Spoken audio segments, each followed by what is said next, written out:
This is Making Sense of Life and Reality.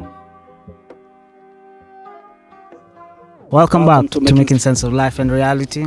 I'm your host, Angel Michael. Today is a special one. Usually, we look for stories in the corners of the world, but today, the story is right here in the family. Joining me is a man who shares more than just a lineage with me. He shares a name. Michael Njenga is a powerhouse in the supply chain world, a steward of our family's coffee heritage, and a man who knows his way around a football pitch and a golf green. Michael, welcome to the show. How does it feel to be on the other side of the mic? Thank you. It's finally happened. I'm glad to be here and Awesome. share my insights. Blessed.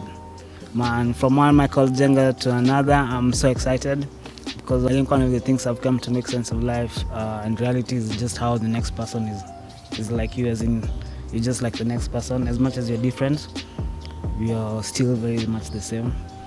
In a world of where you meet many different souls, it's usually such a dope thing to meet somebody who you have the same name with. It's usually so weird that when you meet another Michael Njenga, just like Michael Njenga, and then there's some people who I know through paying on my phone, and then you're like, oh, Michael Njenga, and they're looking at you like, they're expecting to see somebody else's name, not their name. So it's very usually interesting, and for me, I'm very excited today to do this with you, and it's easy because now it's like me talking to myself. Yes. The last time we talking with Natasha, she was saying people need to have self-respect and self-love. So I can respect myself, I can love myself. It's easy to love the next person. And now for today, it's just like, yo, Michael Njenga. Yeah.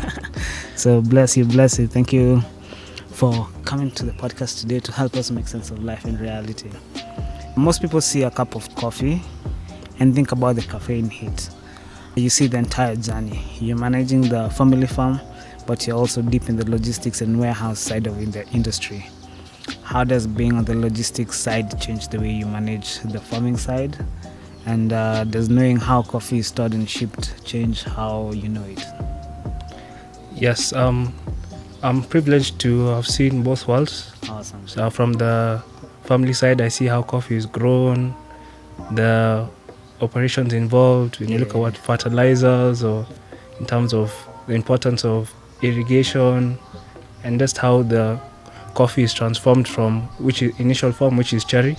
So not most people know the red cherry. Yeah. Then what we do is, in our family, we process it. So you remove the husk, which is the red cherry. Then that is what is then taken to the mill.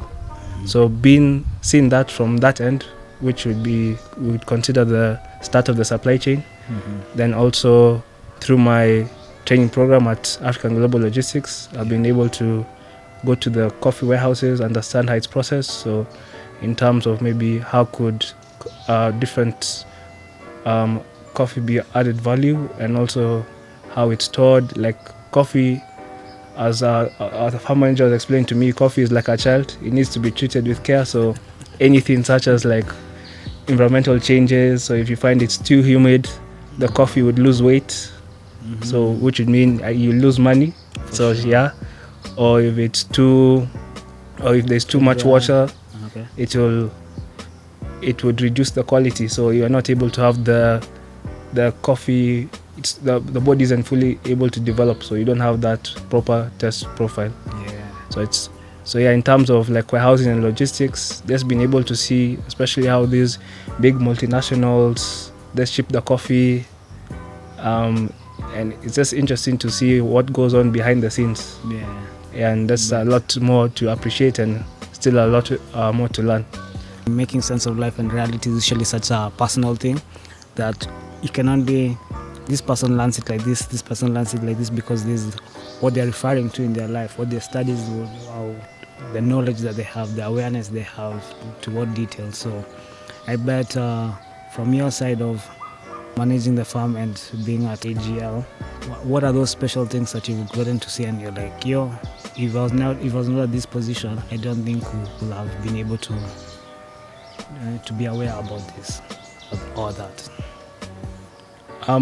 I think what I've learned, especially from AGL, is maybe since it's a big organization. They have a lot of systems and structures. So in terms of how coffee is handled, I've been able to see how it moves from when the coffee is being received to the warehouse, put in storage, and how it's processed. So it's offered me a good lens to see how that could also be implemented at the farm. So in terms of having a system which is structured, standardized, and which you can always find improvement areas. Yeah. Oh, and awesome. Look at you making sense of life and reality, and yeah, that's what we're hoping for everybody to do, to have, for better. With the match now, I got to add a tag down here. We're making sense for better. This is not making sense. In the Kenyan context, we talk a lot about value addition. So from your seat in the warehouse, what is the biggest reality check farmers need to hear about the global supply chain? Both from the warehouse and the different interactions I've had with buyers is just the importance of quality. Okay. So quality looks at different methods in terms of maybe what you put in the coffee, the inputs from fertilizers. Once the coffee is, even before it starts producing, you're just having that preparation before in terms of ensuring that the tree is healthy. Then afterwards, the coffee has been produced. Now you have to maintain that quality. So in terms of maybe when you take it to the factory, so you need to be very strict and also aware of how to manage that quality. Yeah. So I feel that's the quality aspect, and also branding. So branding and getting yourself out there, like what we did. Lisura had its first exhibition, which for sure. Njenga over here helped very much. Bless it. So I think those are some of the ways in terms of leveraging what you have. Also social media. I have a few farmer friends who have been able to leverage that, even take it to the next level, roasting. Yeah. And also I think right now what's trending in coffee is in terms of different processing types. What we do traditionally at the farm is washing, but they've moved into other types such as naturals in terms of yes. It's a bit complicated, but you learn as you go. But definitely I think these are areas I see that could evolve, and also farmers could benefit in terms of meeting the end consumers' needs on the other side of the world. For sure. Supply chain is often the invisible industry until something goes wrong. It's all about efficiency, timing, and problem solving. When a shipment is delayed or a warehouse is at capacity, how do you make sense of the overwhelming situation, especially because, again, as you've said, you're supposed to maintain quality of your coffee and the likes, from processing it from the farm to taking it to storage. Definitely, this is the time factor about it. So how do you ever get to make sense of hot situations like this with perishables? Yeah, with perishables it's very interesting, especially for commodities like coffee.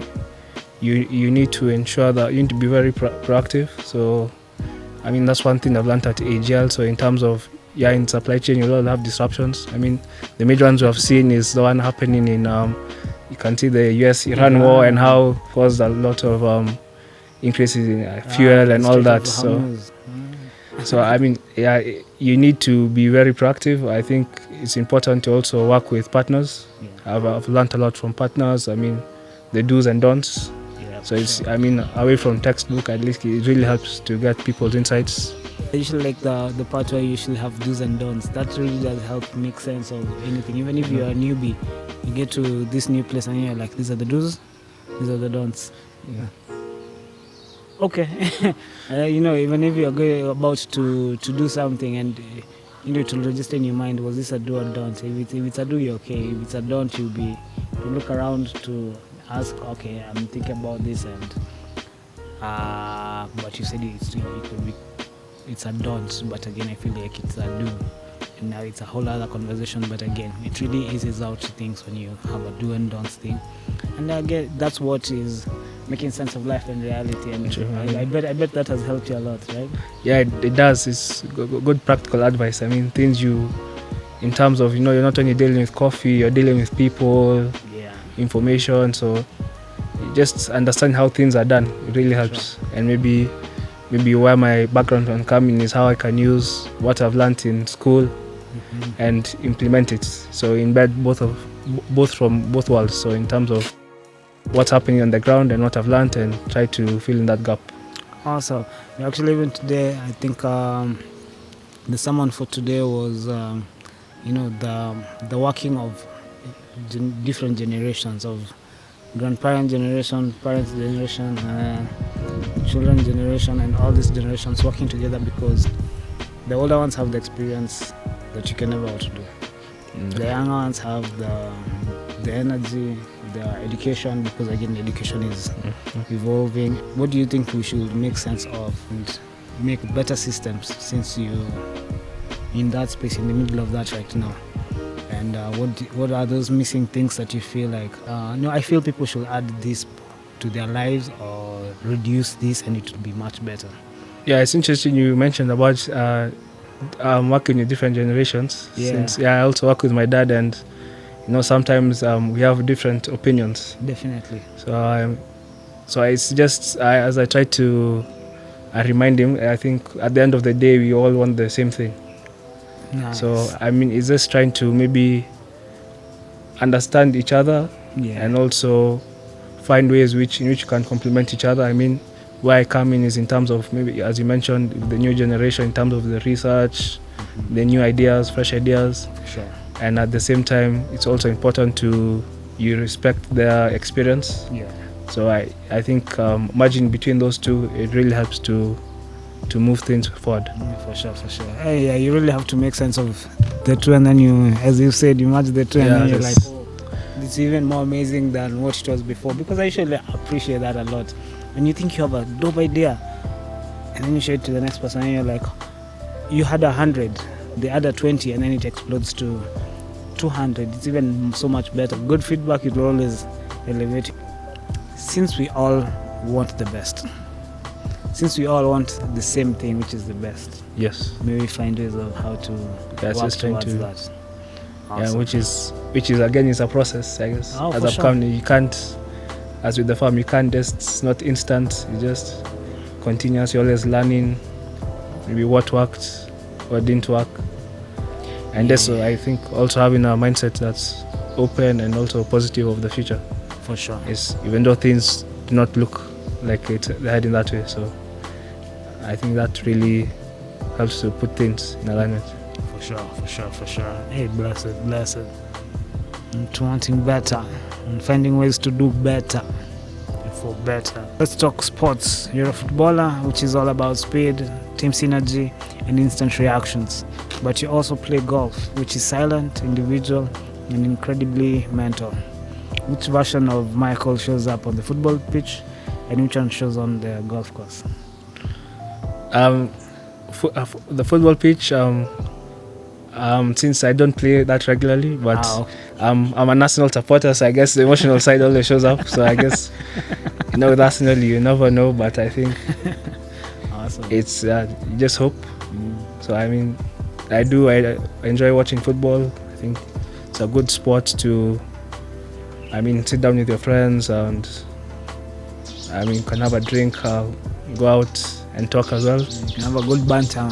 Yeah, good banter, laugh. You see it on the groups. If Arsenal loses, I guess it's bantered. Yeah. Next week is a whole long week. Eh? Yeah. I think there's even a match. There's a match today, so yes, I guess it's the finale, or sort of. That's what I'm saying. Eh? Whatever comes today, and the whole week or the whole of next week will be banter now. Will be football banter for real. Yeah, for real. Yes. Globally, not locally. From the towns, from the small towns, as you elevate to like national, globally. I look at football and it's really such a phenomenon for me. I'm just like, wow, I've never seen. Yes. So many supporters of a game, so many lovers of a game, so many, even children. We know all the kids.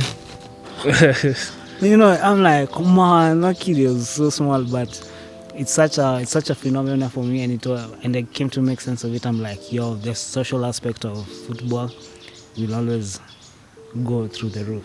Always, just having a T-shirt. Hey, yeah. Yeah, so definitely today the Arsenal t-shirts, I know they are everywhere, bro. Yeah, I think I'll be wearing mine.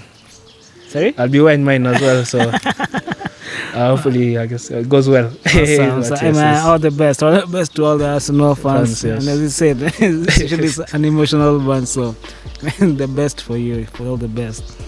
And which Michael shows up on the golf course? Of course. Before it used to be the emotional Michael Richards. Whenever you'd have a bad shot, his mood would go low. Yeah. Then a good shot, then I guess the mood would rise back up. But in golf, I try to take it as like a journey. So maybe try to be more realistic. So if I haven't practiced, so I guess not try to beat myself too much. Sure. And also, I mean, at the end of the round is try to maybe focus on good shots.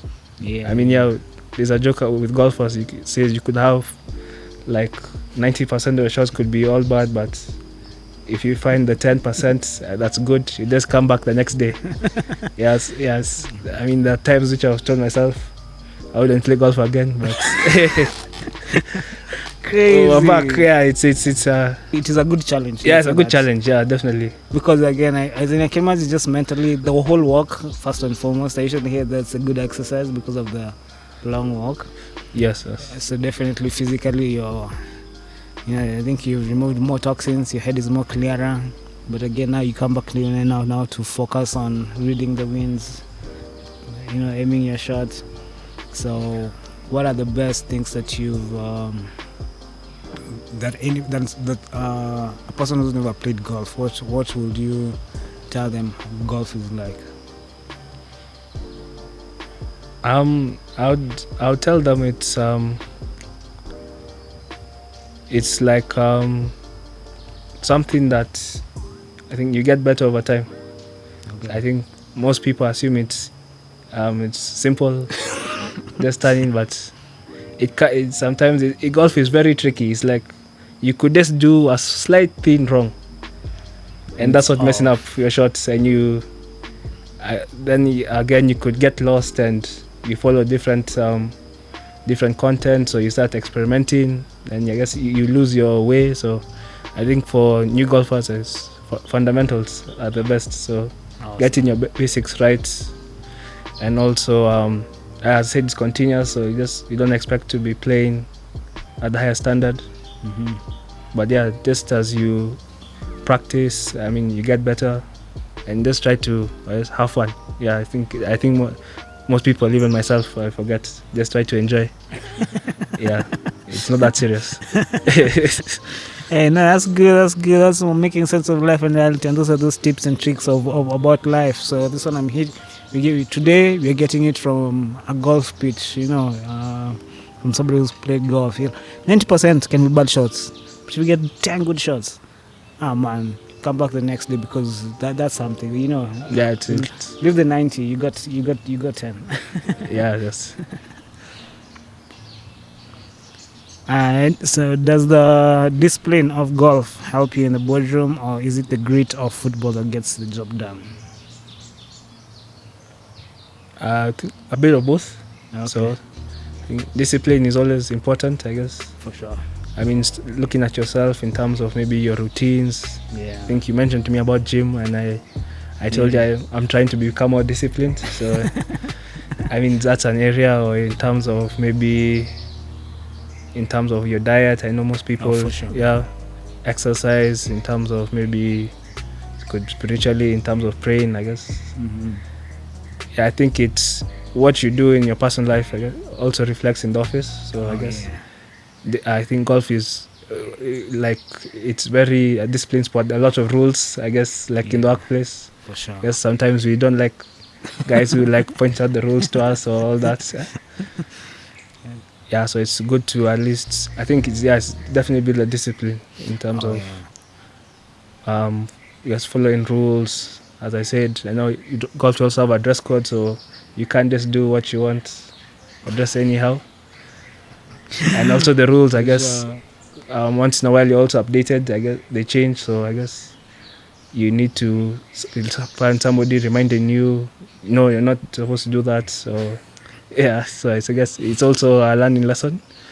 In terms of football, I guess the grit is, I mean, comes in terms of maybe not giving up. Yeah. I mean, as like Arsenal fans, I guess we are gritty in terms of we believe that every season could be the season. Loyal fans, I've never the most loyal fans. Yes, for sure. And also playing football, I guess you always try to outscore the other team. How can we become competitive? You always want to be the winners, not even in terms of football, in terms of FIFA. I mean, your friends beat you, for sure. You need a rematch, you need to compensate. Yes, and so it's definitely brought out, I think, our competitive person. So I guess football and golf sports is a good way to process that competitive energy. Oh, for sure. And that's very good conditioning and like registry. Your mind is registered to, as you said, to rules. At times you usually hate following rules, and or be, as you said, someone just telling you what to do. And I bet from sports it's usually very easy. If you have sportsmanship, you understand rules, and I think that's where your discipline comes in. When you come and say, you've been given rules, you hear the whistle, you hear man, I'm usually just deep making sense of life and reality, because everything that you discuss one way or another, it will help you make sense of life and reality. Are you watching about food? Are you watching about cars? Are you watching about politics? Are you watching about history, travel? Yeah, it's very interesting. Everything is just like, everything makes sense. That I find the world so big, we cannot even. The world is so complex that we had to have different professionals. You had to have supply chain people, you have to have lawyers, we have to have interior designers, we have to have we need everybody. Those services, water, plantation, furniture, cutlery, as in like all these people, we have so much to do that actually I'm like, you can never make sense of everything. True, I think. So we can only, if every day is a learning day, how much do you know? I think the more you learn, as I think it's the more you know you don't know. Exactly. I think. Albert Einstein. Yes. I think life we tend to have, maybe you want to control outcomes. Oh, for sure. I guess, and sometimes it goes, God has different plans. We always, Let's talk about family coffee legacy. There's a lot of weight in that. Managing a family estate is different from managing a corporate one. How do you balance the reality of business with the life of family expectations? No, it's a heavy question. When it comes to family businesses, I'm against vis-a-vis corporate. I think family, since you know each other, there's that more personal aspect. Yeah. So in terms of, you need to manage boundaries, so things don't spill over business and sure. Yeah. And also the way I see it with the farm, I think, beyond corporate, I guess family, as you mentioned, is a legacy. Yeah. So what we're doing is something started by the OG himself. For sure. Michael Njenga. Yes, Michael Njenga. Yeah. And I guess what I'm trying to do, and which I hope to get everyone on board, is to try to, build a legacy and put the story out there. I think which is very important. Yes. And you're taking on the baton and continue running with it. Yeah, and see where it goes. Awesome.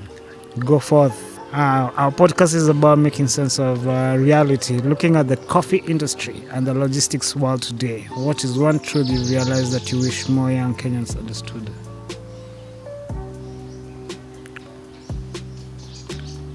Well, about I think not coffee, but agriculture in generally. I think. Awesome. I think what I've seen and heard is that I guess young people tend to shy away from agriculture, since I guess assume it's to do with going back to the farm and maybe cultivating or doing the manual work. So I think for myself, I see a big space. If you look at agri-tech, so I think it's I've been able to see, like you mentioned coffee, I think someone I met at Expo who's now combining blockchain with coffee, so I think it's very interesting. So I mean, agriculture I think is, and also technology. I think that's where I think might interest young people, because a lot of young people are tech savvy, and I think that adding that extra element of technology and combining with what we already produce as in African nations, For sure. I think and is a way to carry that forward. Yes. Weirdly, even with the way we say young people shy away from the farms, also is just going back to social media and how now this just scrolling through and seeing also young people being in the farms, and you're like, wow, and it's very inspiring. So definitely making sense of that, and actually even putting it on social media is actually like, yay, we are seeing young people get to do this and be farm, make the most out of their farms, and big up to that. Yeah, And, definitely. may we continue doing that. May the wave continue being bigger. Of course, yes, bigger. of course, it needs to be. Yes. For sure. 5 questions. Don't overthink it. Okay. So for your morning coffee, do you take black or white? I prefer white, I guess. Easier to digest. Yeah, black will give me a lot of gas, yeah. So, but I do also enjoy black. I mean, once in a while. Yes, definitely. Yeah, you alternate a last minute goal or a hole-in-one. Hole-in-one, I would say. I've never done it. What are you usually aiming for? And when you get it that day, you're like, yes. Definitely, first, I think a hole-in-one would be cool, at least my first ever. Yeah. And also, I mean, I'm trying to maybe reduce my handicap to, I think, single handicap, I guess. Awesome. I'll be very satisfied, yeah. Awesome. Those two, the hardest part of supply chain, the paperwork or the people?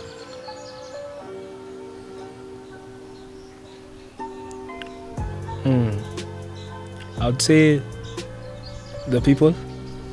I think it's the hardest and best. So people, you need to manage relationships. Yeah. And I mean, you never know what you're going to get, but I think the people, and also they play a critical role in terms of getting things done. You need to, you don't work with just systems. There are people behind those systems. For sure. You need to coordinate.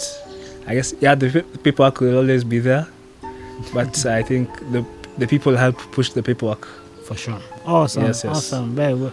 Couldn't have been said any better. The best place in Kenya to just sit and make sense of life.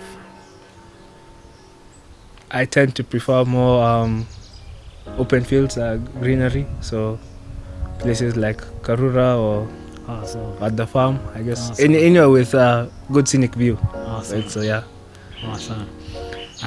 One word to describe the future of Kenyan coffee. Bright. Nice. So, Michael, it's been a pleasure. From one Michael Njenga to another. Thanks again, Michael. Cheers. Glad to be here. All the best. All the best to you. May we get to get Kenya to the next level. May we get our lineage to the next level. Definitely. Hopefully, I think there's a big opportunity. So keep the spirit. Awesome. And never stop dreaming. To everyone listening, remember, reality isn't just what happens to you. It's how you move the pieces, whether that's coffee beans in a warehouse or yourself on a pitch. Keep the energy intentional. I'm Enzo Michael, and this was and is Making Sense of Life and Reality. See you in the next episode. This is Making Sense of Life and Reality.